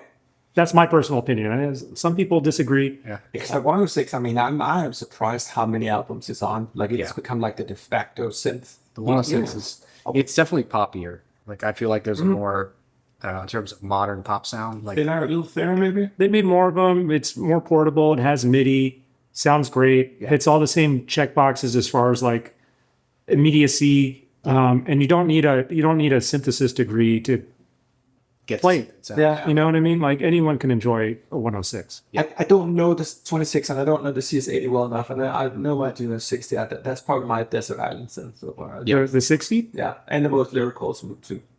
Yeah, like the Nothing wrong with that. Yeah. the chorus, Yeah. never ever been replicated. People have tried left and right, hardware, software. Yeah. Nope. Very cool. That's a very cool thing. It's so it has such character, and it's just a nice character as well. Yeah. Yeah. That thing over there is it's like I shouldn't call it schizophrenic, but like it can be so many different things, you know. Yeah. Whereas that thing over there, it's just You can't get a bad sound out of a Juno. That's the secret about it. That's They're like you can't get a bad sound out of it. Yeah. No matter what you do, it's going to sound good because I don't know how they did it, but they like made the parameters work in any configuration, and you'd be like, wow, that sounds really nice. you know what? It's in something we have this thing that you can limit when you automate anything. You can limit the range of it. Whereas in traditional sampling is like, well, you just get all of it. Yeah. And I have to say that the more I'm so happy we made that decision, because like the more I'm now like, because when you have cutoff, it's so nice to be able to like, well, you can only go so far, but within this is now your expression. Right. You know, it'd kind of be a neat feature to be able to toggle that on and off, like an extreme version. You know, like if you took the 2600 and like you said, you know, limit your sound, like how different you could get the sound, kind of like a Juno 106 or 60, and like bake it down to the like this is the buttery part of the 2600. Yeah. If you're able to do it, or turn that off, so you could extend it. You know, One thing I think is so elegant in the design of 2600, and I think it speaks to the fact that they already knew they were on the right track, is that you have like you have like the big one here, and then you have to fine tune. Yeah. It really matters for this unit here. that is actually my biggest gripe about the 2600 Oh, is tuning the 2600. Like think about the mini mode. The mini mode is so easy. Yeah. That you have the octave switches, and this has an octave switch on the actual keyboard. Right. But you have the octave switches, and then you have the knobs where you can easily turn to it like an interval of the bass oscillator. It's got an A440 switch. Yeah, exactly. This one, sometimes like you'll get one oscillator in tune, and then if you're on the fly and you're trying to tune the other one, you're like, I mean, it's very interesting. It's like to your point, like there should be a switch on it.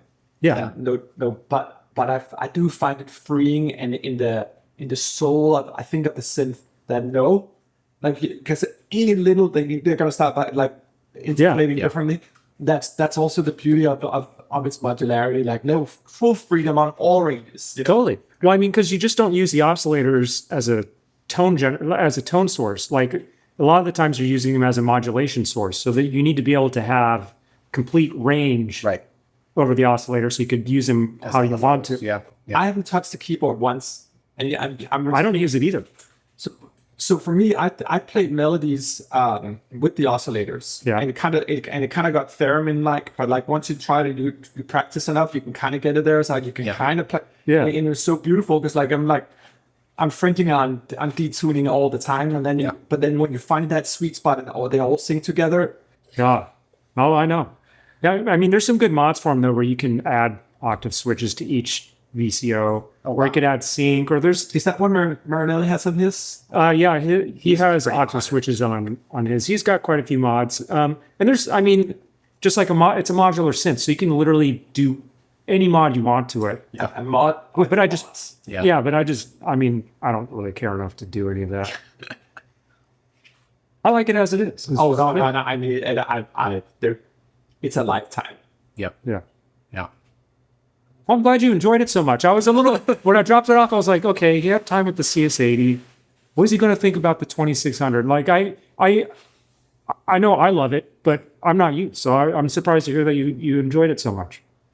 Well, I'm surprised too, actually, because like in the beginning, I was like, oh my God, I have to learn this shit. Like, yeah, it doesn't make sense. Like, you gave me the basics, and I appreciate that so much. I was like, how the fuck am I going to learn this? Even when I was giving you the basics, I was like, you're going to remember like 20% of, like, because I was like just firing it off at you. I'm like, okay, this does this, and that, and you're like, okay. And then I left, and I was like, man, I kind of feel bad.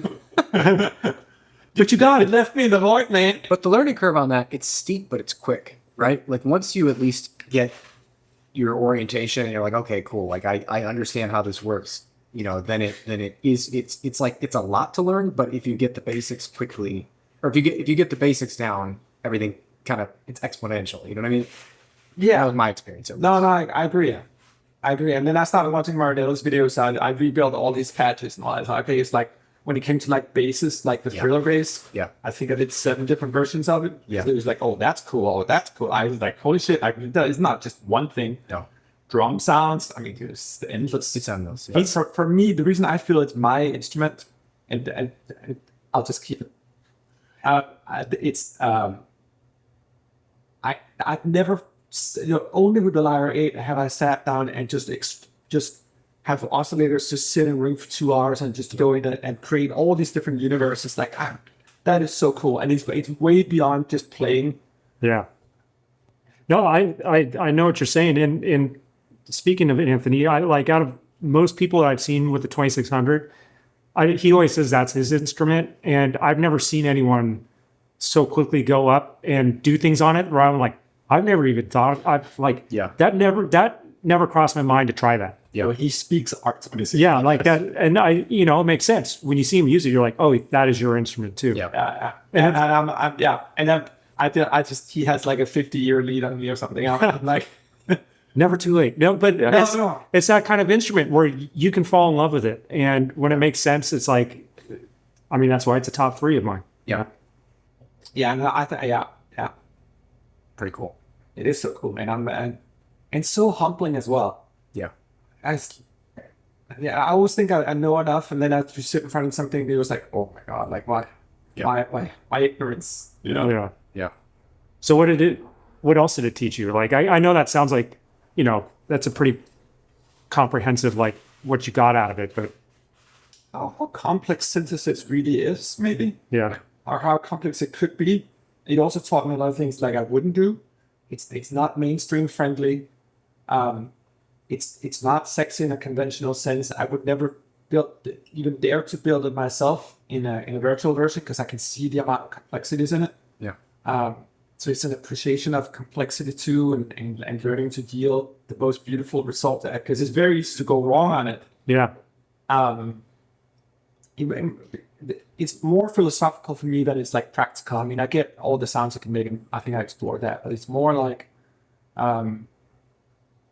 somewhere between math and art and engineering. Yeah. It's something else. Yeah, it's definitely an intertwining of all those things. I like that. I like you always have really interesting takes and perspective on. Because I'm a beginner.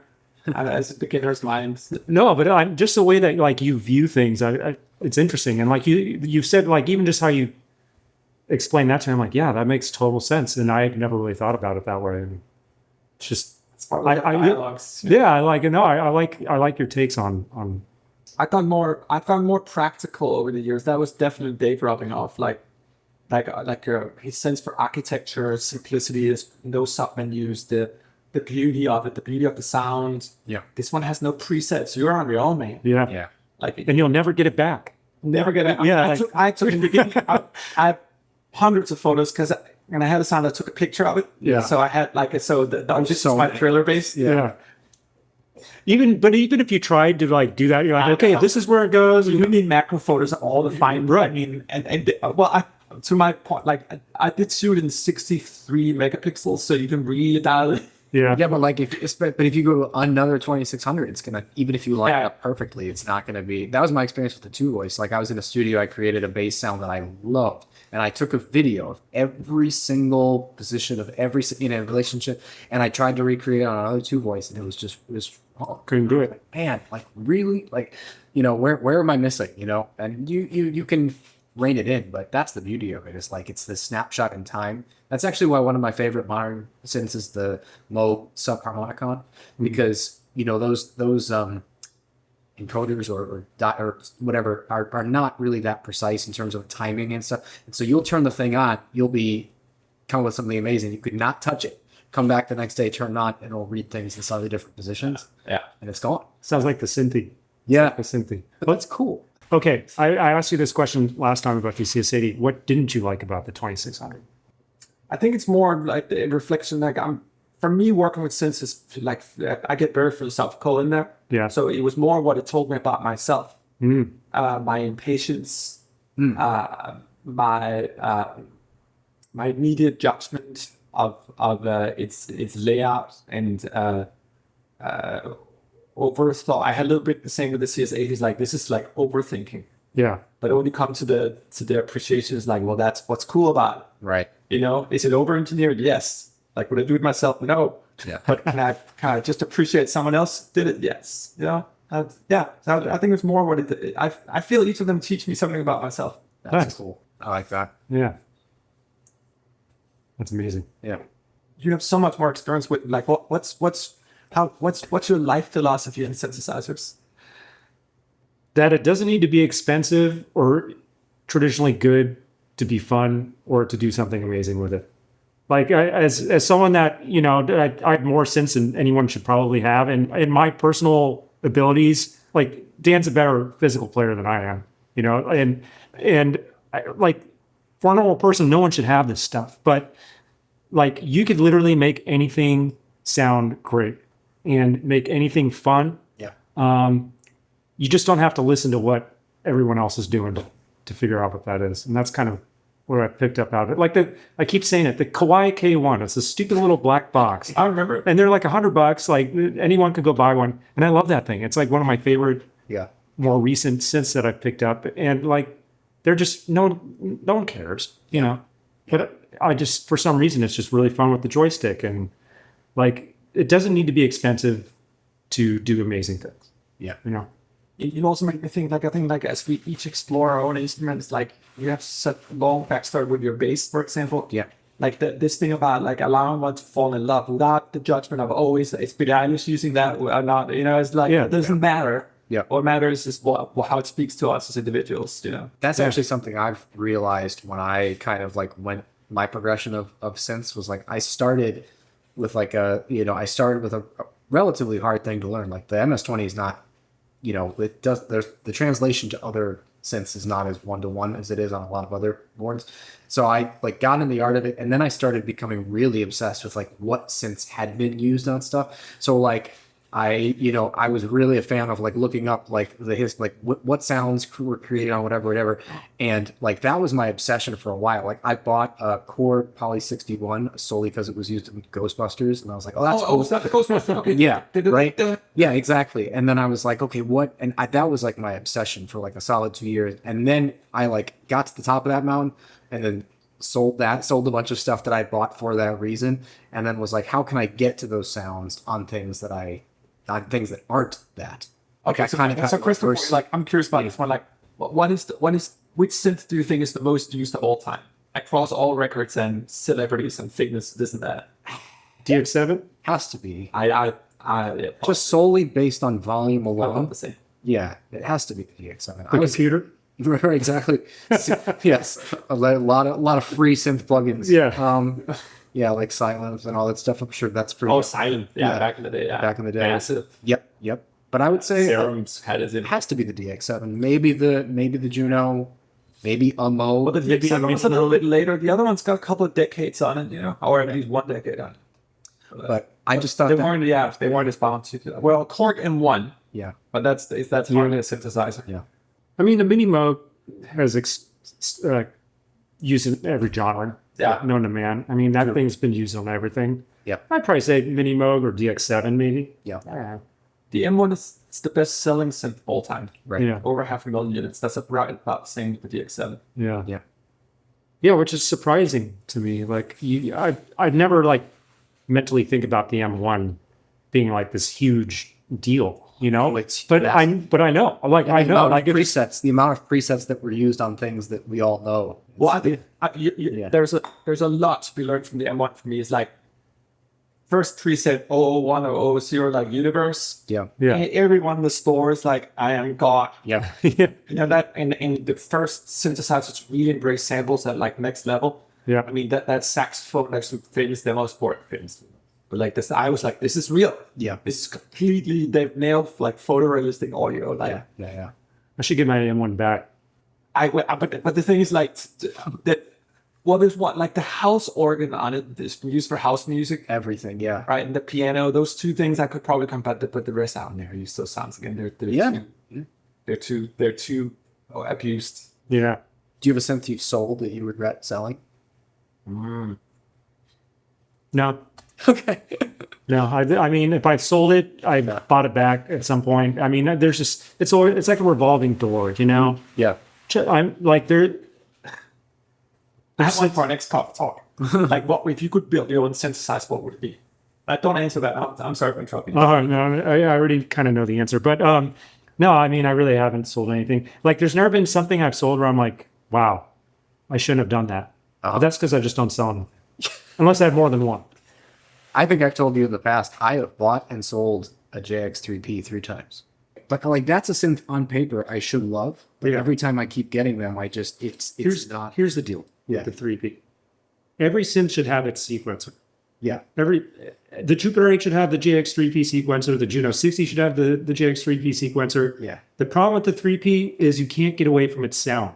Right. It's like, it's got this like tone to it that like no matter what you do, it's always there. Yeah. And it just sticks out too much to me. And I'm like, oh, there's the 3P again. It's just not used, and it's not a usable sound. And I feel like if I'm gonna go in that direction, there's like the Juno is like a way better.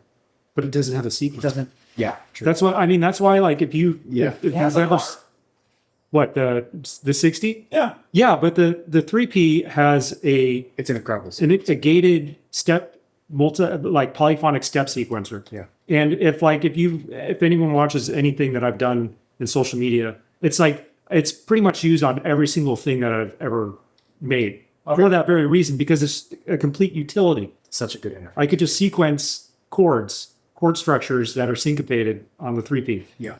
So I was telling Dan, like, I want to invite you over for Loop Wars. Loop Wars. Yeah, Looper Wars. So I'm thinking about taking the pool table over here and then putting a looper on each side. Okay. You'll need to learn Soundpaint, but that's very easy. Okay. We each have a laptop, and then the loopers are synced. I figured out how to do that yesterday, and there'll be some loudspeakers so we can hear what we're doing. And then we play Looper Wars. So you create a loop, and then you throw it over to me, and then I have to respond to you. We start playing musical chess that way. Oh. And then we'll do multiple rounds. I did a test run with a good friend of mine, excellent composer, and it was immediate about fucking each other up. Like the most could like take that, you know. Yeah. It's great. All right, sign me up. Yeah, that sounds cool. Yeah, I would love to hear it like from a real synthesist point of view. Well, both of you guys come over, we can take rounds. Yeah. Okay. Very down. All I right. think it'd be so much fun. Yeah. Yeah. No, sounds like great. What could actually come of it could end up being really interesting. Where you're like, wow, I wouldn't have done that on my own if I wasn't doing this. Right. Totally. Like I did it with like Neil, he was a film composer, and he was like, oh, like I've never done that. Yeah. It's like the looper just forces something entirely different than the DAW does. It's much more real time, dirty, and it's like how it should be. More musical maybe. I find the computer for me, ironically, what we do at 5, the computer takes me out of the music. Yeah. Sure. Screens, mouse, takes. Oh, I mean, that's the whole, I will never use VSTs for that reason alone. Like, I know there are interfaces that try to mimic but it's just like, there's something about, I don't even like even modules to me are like a little, like, I like having the keyboard and the controls right there. Like, that to me is an inspirational thing, you know, that creates joy and gets my mind going in different ways.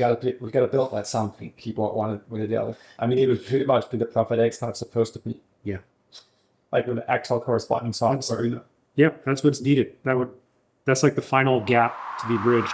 Yeah.